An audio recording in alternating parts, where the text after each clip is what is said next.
अब एक इंपॉर्टेंट हम यहाँ पर केस स्टडी जो है वो डिस्कस करेंगे, जो कि रिलेटेड है हमारी बजटरी कंट्रोल सिस्टम से। ठीक है, तो सबसे पहले हम यहाँ पर बजटरी कंट्रोल सिस्टम होता क्या है उसको जो है डिटेल में डिस्कस करेंगे। बजटरी कंट्रोल सिस्टम, देखो, बजटरी कंट्रोल सिस्टम एक फाइनेंशियल मैनेजमेंट टूल होता है जिसका यूज करके जो कंपनीज होती हैं वो अपने फाइनेंशियल रिसोर्सेज को रेगुलेट कर पाती है, मॉनिटर कर पाती हैं और मैनेज कर पाती हैं। बजटरी कंट्रोल सिस्टम के अंदर बेसिकली होता क्या है, तो हम सबसे पहले बजट्स प्रिपेयर करते हैं। क्या करते हैं? बजट प्रिपेयर करते हैं। फिर बजट को एक्चुअल परफॉर्मेंस के साथ जो है वो कंपेयर करते हैं, और जो भी डिफरेंस होता है, जो भी वेरिएंस होता है, उसका एनालिसिस करते हैं और उसके पीछे के जो रीजंस होते हैं उनको फाइंड आउट करके फाइनली उनको रिजॉल्व करते हैं, ताकि आगे चलकर हमें लॉस जो है वो ना हो सके। जैसे एग्जांपल के लिए आपने बजट बनाया था, आपने बजट बनाया था कि एक साल का जो रेवेन्यू होगा 1 करोड़ रुपए यहाँ पर होगा। उसके बाद एक्चुअली में जो आपको रेवेन्यू हुआ है वो सिर्फ 90 लाख रुपए हुआ है। तो आप बजटरी कंट्रोल सिस्टम के अंदर पहले आपने बजट बनाया, फिर आप इसको कंपेयर करोगे, जो डिफरेंस है 10 लाख रुपए, ये जो वेरिएंस है इसका एनालिसिस करोगे कि इसके पीछे का रीजन क्या है, क्यों आपको रेवेन्यू यहाँ पर कम हुई है। तो जब आपने एनालिसिस किया तो फर्स्ट करो आपको पता लगा कि कुछ ऐसे बायर्स थे जिन्होंने डिफॉल्ट कर दिया और आपको पैसा जो है वो नहीं दिया है। ठीक है, तो आप इन रीजंस को रिजॉल्व करोगे, यानी कि नेक्स्ट टाइम आप क्या करोगे, क्रेडिट पे सेल्स जो है थोड़ी कम कर दोगे, या फिर आप क्रेडिट जब भी क्रेडिट पे सेल करोगे तो रिटर्न में जो है सामने वाले बायर से जो है बिल ऑफ एक्सचेंज जो है वो साइन करवा दोगे, जिससे आपको फिर से ये लॉस ना हो सके। तो ये पूरी की पूरी प्रोसेस को हम बजटरी कंट्रोल सिस्टम जो है वो कहते हैं। अब यहाँ पर पहले केस स्टडी डिस्कस कर लो। Budgetary control system is a financial management tool used to plan, monitor, regulate and organization financial resource. तो ये बिल्कुल करेक्ट है। It involve setting budgeted target for revenues, expenses and capital expenditure. तो हम budgetary control system के अंदर सबसे पहले बजट टारगेट जो है वो सेट करते हैं रेवेन्यू के, एक्सपेंसेस के और कैपिटल एक्सपेंडिचर के। और ये जो टारगेट है वो हमारे स्ट्रेटजिक गोल्स, ऑपरेशनल नीड्स के अकॉर्डिंग जो है सेट किए जाते हैं। The system track actual performance against this budget. तो यहाँ पर बजटरी कंट्रोल सिस्टम के अंदर जो एक्चुअल परफॉर्मेंस है उसको हम कंपेयर करते हैं, उसको हम पहले ट्रैक करते हैं, फिर कंपेयर करते हैं हमारे जो बजट्स हैं उनके साथ, और जो भी वेरिएंस आता है उसका एनालिसिस करते हैं, ताकि रीजंस को जो है वो फाइंड आउट किया जा सके, और रीजंस को फाइंड आउट करके यहाँ पर उसको दूर किया जा सके। जब हम यहाँ पर एक्चुअल रिजल्ट्स को बजटेड फिगर के साथ कंपेयर करते हैं तो मैनेजर के पास काफी यूजफुल इंफॉर्मेशन रहती है, जिसके बेस पर वो जो है इन्फॉर्म डिसीजन जो है वो ले पाता है कि वो जो है इन डेविएशंस को, ये जो वेरिएंस है, इनको कैसे जो है वो करेक्ट कर सकता है, कैसे वो अपने रिसोर्सेज को ऑप्टिमाइज कर सकता है, प्रॉपर तरीके से यूज जो है वो कर सकता है। और बजटरी कंट्रोल सिस्टम एक तरह का यहाँ पर ऑन गोइंग प्रोसेस होता है, जो कि ऑर्गेनाइजेशन के ऑब्जेक्टिव के साथ जो है वो चलता रहता है। और और ये जो बजटरी कंट्रोल सिस्टम है वो स्ट्रेटेजिक ऑब्जेक्टिव के अलाइन होना चाहिए, उसके अकॉर्डिंग होना चाहिए, ताकि हमारी फाइनेंशियल परफॉर्मेंस इंप्रूव हो और कॉस्ट कंट्रोल और एफिशिएंसी, प्रॉफिटेबिलिटी को हम अचीव जो है वो कर सके। तो ये हमारी केस स्टडी थी, बेसिकली रिलेटेड थी बजटरी कंट्रोल सिस्टम के साथ। तो आई होप आपको यहाँ तक क्लियर हो गया होगा। अब इससे रिलेटेड जो क्वेश्चंस है उसको हम डिस्कस कर लेते हैं। पहला, budgetary control system involve. Budgetary control system के अंदर हम क्या करते हैं? पहला, setting budgets, monitoring performance, identifying variances और टेकिंग करेक्टिव एक्शन। तो आप यहां पर बता दीजिए, मैंने पूरी की पूरी प्रोसेस आपको समझा दी है कि जो बजटरी कंट्रोल सिस्टम है उसके अंदर हम क्या करते हैं। तो फटाफट से इस क्वेश्चन का आंसर बता दीजिए, इस क्वेश्चन का आंसर आपको क्या लगे। बजटरी कंट्रोल सिस्टम के अंदर क्या क्या चीजें की जाती है?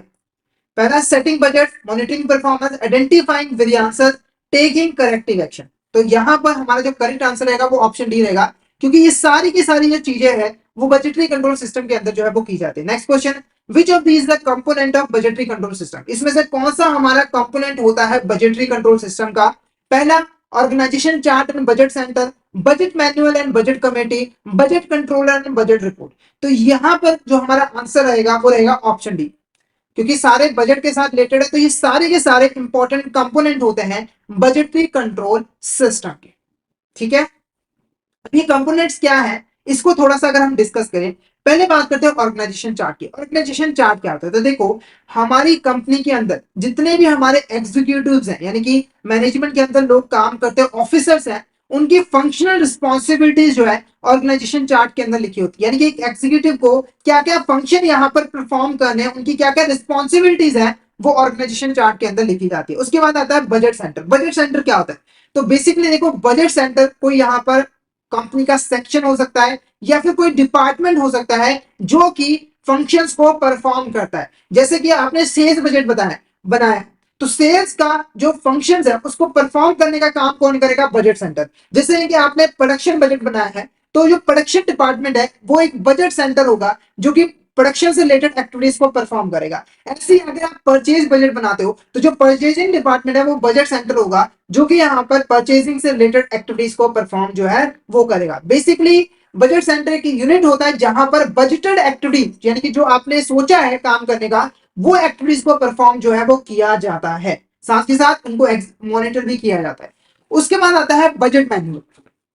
बजट मैनुअल क्या होता है? बजट मैनुअल बेसिकली एक डॉक्यूमेंट होता है जो कि क्लियर इंस्ट्रक्शन और गाइडेंस देता है कि जो बजट्स हैं उनको कैसे यहाँ पर प्रिपेयर किया जाएगा और कैसे उसको जो है वो यूज किया जाएगा। तो ये बेसिकली एक रेफरेंस गाइड होता है इंडिविजुअल के लिए ताकि उनको प्रॉपर गाइडेंस मिल सके और बजट के अकॉर्डिंग जो है वो अपना काम कर सके। उसके बाद आता है बजट कमेटी। बजट कमेटी क्या होता है? देखो, बजट कमेटी को हम डिफरेंट डिफरेंट डिपार्टमेंट से लोगों को ले आकर बनाते हैं। सिंपल भाषा में समझाऊं तो हमारे जो बजट सेंटर है उनके जो रिप्रेजेंटेटिव्स हैं उनको इकट्ठा करके हम एक बजट कमेटी बनाते हैं जिनका काम होता है बजटिंग प्रोसेस को मॉनिटर करना और कोऑर्डिनेशन के साथ काम करवाना। ठीक है, जैसे एग्जांपल ले, प्रोडक्शन डिपार्टमेंट हो गया, हमारा सेल्स डिपार्टमेंट हो गया, हमारा यहाँ परचेजिंग डिपार्टमेंट हो गया। तीनों डिपार्टमेंट से उनके जो मैनेजर है, रिप्रेजेंटेटिव है, उनको हमने उठाया और उनकी एक कमेटी बना दी। ये कमेटी क्या करेगी? बेसिकली पूरे जो डिपार्टमेंट्स में काम हो रहा है, बजटेड एक्टिविटीज परफॉर्म की जा रही है, उसको मॉनिटर करेगी और कोशिश करेगी कि सारा काम जो है प्रॉपर कोऑर्डिनेशन के साथ सही तरीके से जो है वो हो जाए। उसके बाद आता है बजट कंट्रोल। बजट कंट्रोल क्या होता है? देखो, बजट कंट्रोल मेन पर्सन होता है, जैसे जो हमारा हेड है, कंपनी का हेड है, वो बेसिकली पूरी की पूरी जो प्रोसेस होती है बजट को प्रिपेयर करने की, इसको कंट्रोल करने की, उसको जो है ओवरसी करने का काम, मॉनिटर करने का काम जो है वो करता है। बेसिकली आप मान के चलो बजट कमेटी अपने अपने डिपार्टमेंट को देखती है, बजट कमेटी के जो मेंबर्स हैं उनको कौन देखता है? तो वो देखता है बजट कंट्रोलर। फाइनली आता है बजट रिपोर्ट। बजट रिपोर्ट क्या होता है? ये फाइनेंशियल डॉक्यूमेंट्स होते हैं जिनके अंदर रिजल्ट हम शो करते हैं, यानी कि जब हमने एक्चुअल फाइनेंशियल परफॉर्मेंस को बजटेड फिगर के साथ कंपेयर किया तो जो हमें रिजल्ट मिला, जो भी प्रयास मिले, जो भी डेविएशंस मिले, उसको हम बजट रिपोर्ट में जो है वो शो करते हैं ताकि इस बजट रिपोर्ट को हम मैनेजमेंट को दे सके और मैनेजमेंट जो है इस बजट रिपोर्ट के बेस पर इन्फॉर्म डिसीजन जो है वो ले सके। तो ये सारे के सारे हमारे कंपोनेंट्स होते हैं किसके? बजटरी कंट्रोल सिस्टम के। तो आई होप आपको यहां तक क्लियर हो गया है। अगर आपको किसी भी तरह का डाउट आता है तो आप चैट बॉक्स में मैसेज करके पूछ सकते हो। और अगर सेशन अच्छा लग रहा है तो सेशन को लाइक जरूर यहां पर कर दीजिएगा और अपने फ्रेंड्स एंड कलीग्स के साथ शेयर भी जरूर कर दीजिएगा। नेक्स्ट क्वेश्चन की बात करते हैं।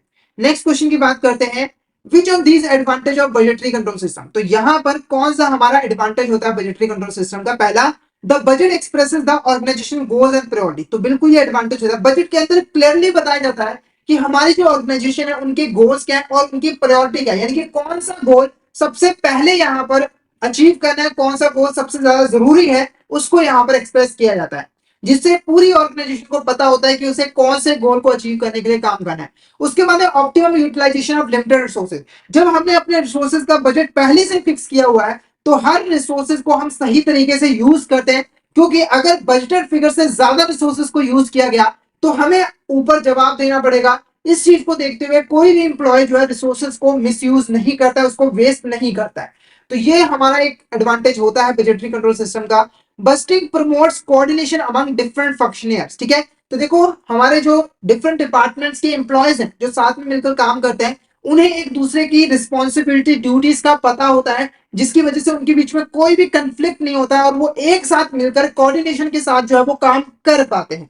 तो ये भी एडवांटेज होता है। बजटरी कंट्रोल्स में perceived as limiting creativity and innovation by some individual. तो ये डिसएडवांटेज होता है, एडवांटेज नहीं होता। देखो, अगर हम बजट बना देते ना तो उससे क्रिएटिविटी खत्म हो जाती है। सबको पता होता है कि हमें ये काम करना है, तो कोई भी पर्सन कोई नई चीज सोचता ही नहीं है, क्योंकि नई चीज को सोचने के लिए उसके पास टाइम ही नहीं होता है, जिसकी वजह से क्रिएटिविटी कम हो जाती है। तो ऑप्शन डी करेक्ट आंसर होगा। ये तीन हमारे एडवांटेज होते हैं बजटरी कंट्रोल सिस्टम के, और लास्ट वाला हमारा डिसएडवांटेज होता है। नेक्स्ट क्वेश्चन की बात करें, which of these is not a disadvantage of budgetary control system. तो बजटरी कंट्रोल सिस्टम के कुछ डिसएडवांटेज होते हैं। पहला, unrealistic budget figures can lead to conflict when actual achievement deviates significantly from the budget target। अगर आपने ना unrealistic budgeted figures यहाँ पर बना लिए, मतलब कि आपकी कंपनी जो है वो सेल्स करती है सिर्फ और सिर्फ 500 यूनिट, और आपने हवा में उड़ के या फिर मोटिवेशन, मतलब किसी ने आपको मोटिवेट किया और आपने जो है बजट बना लिया है कि आपको 1000 यूनिट जो है वो सेल करने, यानी कि सीधा डबल। तो ये एक अनरियलिस्टिक बजट फिगर है। जैसे एक नॉर्मल लाइफ की एग्जांपल दूं, तो किसी ने कहा कि आपको सुबह जल्दी उठना चाहिए और आपको आदत है 8 बजे के बाद उठने की, और उसने बोला आपको यहाँ पर सुबह जल्दी उठना चाहिए, तो आपने सीधा यहाँ पर बोल दिया कि मुझे 4 बजे उठना है। तो आप इतनी जल्दी यहाँ पर नहीं उठ पाओगे। एक आधा दिन उठ भी जाओगे, दूसरे दिन फिर से आपको 8 बजे तक नींद यहाँ पर आएगी, जिससे आप डिमोटिवेट हो जाओगे। आपको रहेगा कि यार मैं उठ ही नहीं पा रहा हूँ, जिससे आप छोड़ ही दोगे सुबह को उठना। ऐसे ही अनरियलिस्टिक बजट फिगर जब सामने आते हैं और उसको एम्प्लॉय अचीव नहीं कर पाता है, तो उससे क्या होता है, उससे कंफ्लिक्ट अराइज होता है। एम्प्लॉय को मैनेजर जो है वो डांटता है कि आपने अपना टारगेट अचीव नहीं किया। एम्प्लॉय ने अपना पूरा जोर लगाया होता है, क्यों फिर भी अचीव नहीं हुआ, क्योंकि अनरियलिस्टिक था, जिसकी वजह से कंफ्लिक्ट अराइज होता है। तो एक डिसएडवांटेज है। चेंजिंग बिजनेस कंडीशन में रेंडर बजट फिगर इररेलेवेंट। अगर बिजनेस कंडीशन चेंज होगी, जैसे अगर आपने आपने जब बजट फिगर बनाए थे तब इन्फ्लेशन था 2% का, और जब आप काम करना स्टार्ट कर रहे हो तब इन्फ्लेशन है 10% का, तो यहाँ पर बिजनेस कंडीशन चेंज हो गई है। बिजनेस कंडीशन चेंज हुई है, इकोनॉमिक कंडीशन चेंज हुई है, तो यहां पर जो है आपका जो बजट फिगर्स होगा वो इररेलेवेंट जो है वो हो जाएगा, इसका कोई बेनिफिट नहीं मिलेगा। ठीक है। उसके बाद बजटरी कंट्रोल में perceive limiting creativity and innovation by some individual, तो ये भी डिसएडवांटेज होता है, और ये मैंने आपको एक्सप्लेन कर दिया है। Budgeting enables transparent performance evaluation of functions, तो ये हमारा एडवांटेज होता है, ना कि डिसएडवांटेज।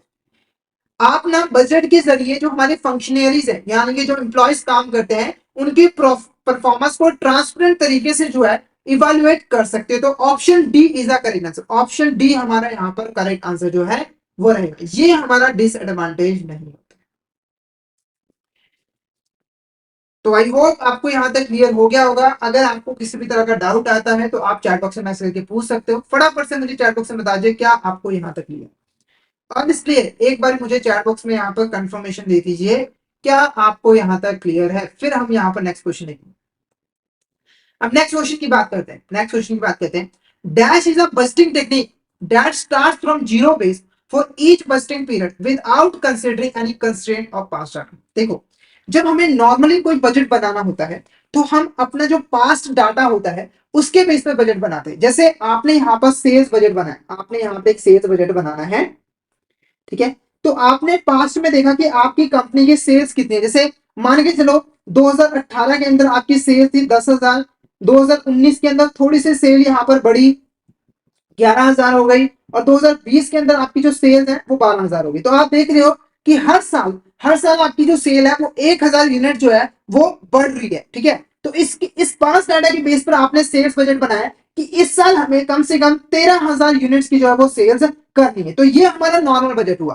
पर एक हमारा ना जीरो बेस बजट होता है जिसके अंदर हम कोई भी पास डाटा जो है वो यूज नहीं करते। यानी कि मान के चलो हमें zero base budget sales budget बनाना, तो हमने क्या किया, हमने पास्ट का कोई भी डाटा नहीं दिया। यानी कि पिछले साल हमारी क्या सेल्स थी, उससे पिछले साल क्या सेल्स थी, उसको हमने कंसीडर किया ही नहीं। बल्कि इस समय हमारी क्या कैपेसिटी है, हम कितनी गुड्स यहाँ पर प्रोड्यूस कर सकते हैं, हमारी मार्केट के ऊपर पकड़ कितनी है, हमारा मार्केट शेयर कितना है, उसके बेस पर आपने बजट बनाया कि आप अपनी सेल यहाँ पर कितने करोगे। जैसे मार्केट शेयर के अकॉर्डिंग आपने 20% मार्केट यहाँ पर कंपेयर किया हुआ है, तो आपको लग रहा है कि हम 5,000 यूनिट्स ही यहाँ पर सेल कर पाएंगे, तो आपने सिंपल यहाँ पर 5,000 यूनिट का सेल्स बजट जो है वो बना दिया है। तो इस तरह के बजट को हम क्या कहते हैं, जीरो बेस बस्टिंग। अब यहाँ पर आप क्वेश्चन समझ गए होंगे। ऐसी बस्टिंग टेक्निक जो कि स्टार्ट से स्टार्ट होती है जीरो बेस से, हम कोई भी पास डाटा कंसीडर नहीं करते। ओके, नेक्स्ट क्वेश्चन देखो। Programme budgeting focusing on allocating financial resources based on. Programme budgeting क्या होता है, देखो प्रोग्राम बस्टिंग के अंदर हम बेसिकली किसी एक पर्टिकुलर प्रोग्राम के लिए जो है वो बजट बनाते हैं। जैसे मान के चलो आपको एक सेमिनार जो है वो कंडक्ट करवाना था कंपनी के अंदर, तो सेमिनार का बजट आपने यहाँ पर बनाया कि उसके ऊपर कितना यहाँ पर एक्सपेंस होगा, कितनी हमें यहाँ पर रेवेन्यू जो है वो रिसीव होगी। तो वो जो बजट है वो एक प्रोग्राम के लिए जो है वो बनाया गया है, उस बजट को हम प्रोग्रामिंग बजटिंग कहते हैं। तो आंसर क्या रहेगा, स्पेसिफिक प्रोग्राम एंड एक्टिविटीज। यानी कि जो प्रोग्राम बस्टिंग होती है वो बेसिकली फाइनेंशियल रिसोर्सेज को एलोकेट करती है बेस्ड ऑन स्पेसिफिक प्रोग्राम और एक्टिविटीज। तो ऑप्शन बी हमारा यहाँ पर करेक्ट आंसर जो है वो रहेगा। नेक्स्ट क्वेश्चन की बात करें।